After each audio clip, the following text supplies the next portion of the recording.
All right, let's dive into one of my life lesson stories. Now, my real dad, my real father's name is Roy Allen Smith too. I'm obviously a junior. He was an alcoholic, had a gambling issue, had an issue with women as well, had an issue staying faithful and stuff. So my mom and dad got married. Obviously, they had me. I was born here in West Virginia. We moved to New Jersey. And we're going to dive into the story about my dad because I feel like it's important that we all recognize that our parents impact us, who we are, that we pick up the things that they do without even realizing it subconsciously just by watching them. All kids do.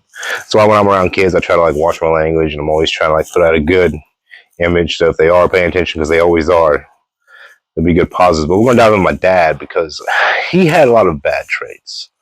So my mom and dad, man, they would get drunk and fist fight in the yard and stuff. And me being a little kid, I was like that. I knew it was probably messed up, but I just thought it was like life, just regular. But but seeing that, my dad, very happy that I had my dad in my life. Who's kind of a piece of shit in a way. I love him because he's my dad, obviously. But I've learned a lot of lessons of what not to do. Right? I knew what a man wasn't.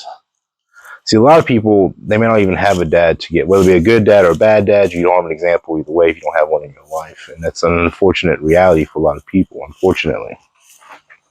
But we're going to talk about my dad. Let's dive back into the story. So, my mom had to go and drag him out of, so we lived, all right, let's give you the surroundings.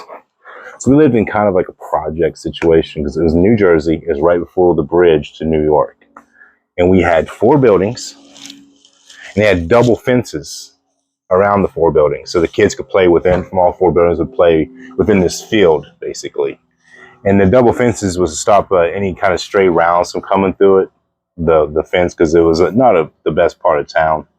And the windows on the bottom basement floor, stuff they all had bars on them and stuff, so somebody couldn't just try to break in.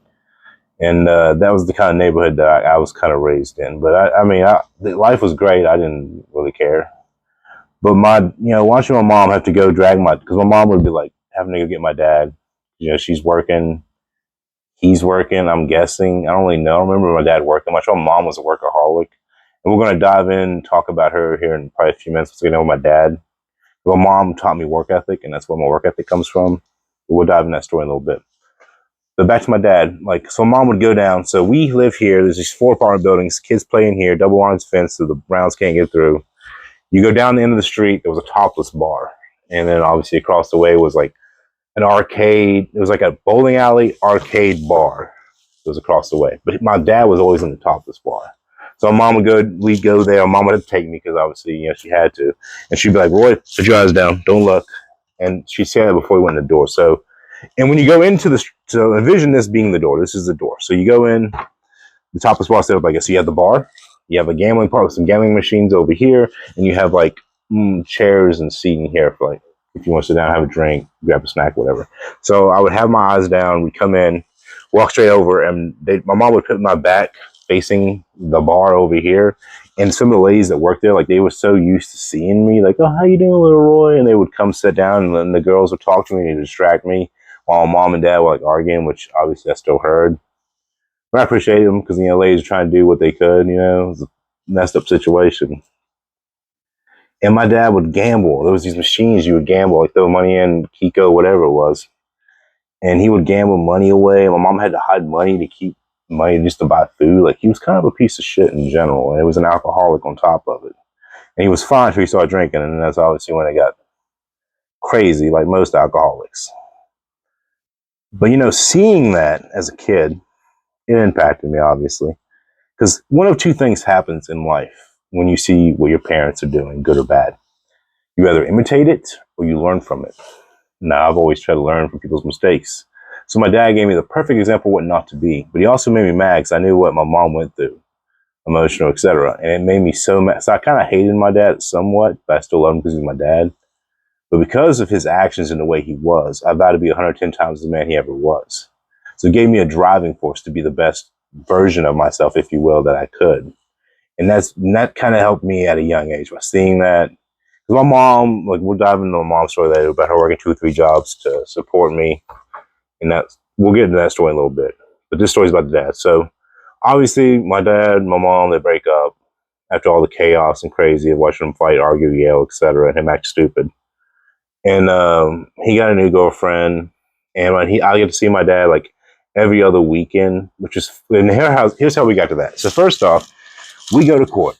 My mom and dad go to court, and they're trying to get custody of me. And the judge is listening to both sides, and he looks at me. He's like, "Son, who do you want to be with, your mom or your dad?" This is the judge. He looked at me. He's like, "Whatever you say, I'll go with." And that's the way I'll rule. So the judge asked me as a little kid to pick my mom or my dad. Now those kids, shouldn't be put in that situation. But obviously, I was like, well, my mom needs me. My dad doesn't. He was doing stupid stuff. So I didn't think he really mattered in a big scheme. I love him. Don't get me wrong. If he sees this video, don't worry, Dad, I still love you. I forgive you for these things.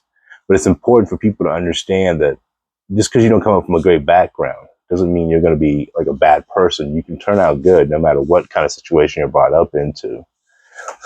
But anyway, so I picked my mom, and my dad sees me every other weekend, and I would go stay with my dad, and he played, like, it was Sega CD or Sega Saturn, maybe Sega Dreamcast. It was one of the discs from Sega. We'd play a football game, and I would go over there and stay with him for a couple hours, and stay for the night, but a couple hours, I'm like, "Hey, can I play?" And my dad was like, no, because my dad was very selfish. He would just play the game. And then when 6 p.m. hit, he would bounce off and go to the bars. Even though he's dating a new chick, he acted the same fucking way. Some people just don't learn. They're just stupid and do dumb things. I know he's an alcoholic, which is one factor, but still piece of shit in a lot of ways. Anyways, that kind of made me mad too. So he would just leave me there with his girlfriend and her kids, because she had a few kids. And one of them is my stepsister. So my dad ended up having a kid with this lady he was dating. And I have a stepsister. And I don't even know her full name or like the date she was born, because obviously I reconnected with my dad. So the dad story is a lot more complicated. There's a lot of information. So first off, they separate. I go stay with my dad. He bounces off at 6 p.m. every time to go drink and act stupid, and comes in like late night. And then that was kind of so I got my dad for a couple hours every other weekend. It's just trash situation. But I felt bad because I was there with his girlfriend and her kids, and then they're just stuck with me. And obviously they didn't treat me bad or anything. They were good. They were good to me. But anyways, my dad is getting her pregnant. I have a stepsister. I don't know her full name, her birth date or anything, because he doesn't know it because he was drunk all the time. Literally just doesn't remember anything that matters in life. It aggravates me. I'm trying to go through a fast video. I'm not trying to. It's just the magnitude of stupidity and ignorance, and such a piece of shit man that he was. I love him because he's my dad, and he showed me what not to be. So in a way, he gave me a lesson, and that lesson stuck with me. And luckily, I didn't imitate him. I ended up breaking the cycle and not being like him. But it's so if you're through a situation, maybe you have a bad childhood, man, abuse, whatever you're dealing with, don't let it define you. You know what I'm saying? Just because you went through shit and it's been bad doesn't mean that's who you are.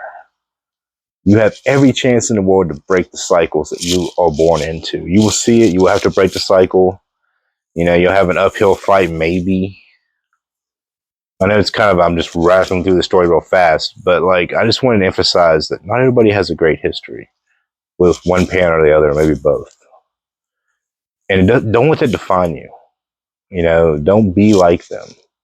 Break the cycle. If you're in it, keep doing what you're doing, man. Never give up. Stay strong and keep it moving. Always learn from other people's mistakes. We'll be friends, family. Watch interviews. That's why I also have interviews from people, because I want to hear people's stories. I want to learn from their mistakes so I don't make them, so I make better moves in life. And I encourage everybody else to do the same thing. It also gives you a good look on people from different backgrounds. And understanding people from different backgrounds, it allows you to help communicate easier, because you'll have an idea of maybe what they've dealt with, or maybe what they went through by listening to other people's stories, so you understand a little bit more about possibly more insights on their situation. And that can help you out in anything from business, friendships, etc. So, yeah, learning from my father will be the name of this video. Learn from your parents' mistakes. Don't repeat them. Break the cycle, friends. You can do it. Until the next one.